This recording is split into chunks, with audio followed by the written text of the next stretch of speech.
This grain amazes me a lot, and I thought I will only see and read it from magazines or movies. As a health enthusiast, I dig deeper into its mysteries. So come and join me and let's see up close and discover the importance of this very mysterious grain quinoa. A versatile and super grain, quinoa is a complete food. It is a carb, a protein, and full of antioxidant grain. So you can eat it alone and you get your day's nutrition in a very healthy way. You can also mix it with other veggies and make it into a salad. Grind it to become a flour and use in all your baking needs.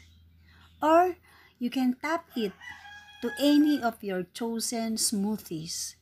Wow! Wonder food!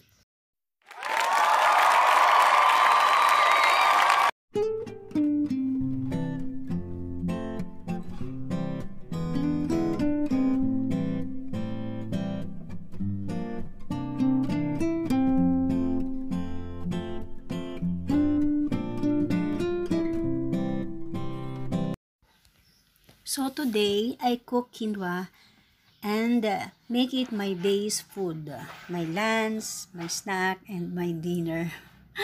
By itself, it tastes like brown rice, but complete food in itself. Look at this, so fluffy. I cook it the right way, yay! Oh, on second time. The first time was a disaster.